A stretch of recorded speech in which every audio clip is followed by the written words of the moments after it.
বাচ্চা ভার্সেস বৃদ্ধ। আমরা হলাম বাচ্চারা আর আমরা হলাম বৃদ্ধ। ফ্রেন্ডস, তোমরা যারা বাচ্চারা আছো তোমরা লাইক করো, আর তোমরা যারা বড়রা আছো তোমরা সাবস্ক্রাইব করো। তাহলে শুরু হোক আজকের লড়াই, বাচ্চারা নাকি বৃদ্ধরা, দেখাই যাক কে জেতে। আচ্ছা, তো আমরা ভবিষ্যতের কথা চিন্তা করি, আর আমরা বৃদ্ধরা তো অতীতে ফেলে আসা দিনগুলির কথা চিন্তা করি। আমাদের বয়স তো 12 বছর বা তার থেকেও কম হয়ে থাকে, আর আমাদের বয়স 60 বছর বা তার থেকেও বেশি হয়ে থাকে। আমরা বাচ্চারা কিন্তু একদিন বৃদ্ধ হতে পারবো, কিন্তু আমরা বৃদ্ধরা কোনোদিন বাচ্চা হতে পারবো না। আমাদের কাছে খেলাধুলা করার, শরীরচর্চা করার, পড়াশোনা করার সময় থাকে, কিন্তু আফসোস এটাই যে আমাদের কাছে টাকা থাকে না। আমাদের কাছে টাকা থাকে কিন্তু শরীরচর্চা করার সময় থাকে না।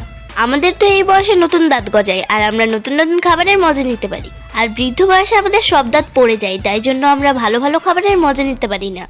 এই সবাই আমাদের বোধ জন্মনে থাকে এবং শরীর সুস্থ থাকে, বাট বৃদ্ধ বয়সে আমাদের শরীর দুর্বল হয়ে যায় এবং মানসিক চাপে আক্রান্ত হয়ে যায়। তো বাই দ্য ওয়ে বন্ধুরা, তোমরা যারা এখন আমার ভিডিও দেখছো তোমরা কমেন্টে বলো তোমাদের বর্তমান বয়স কত।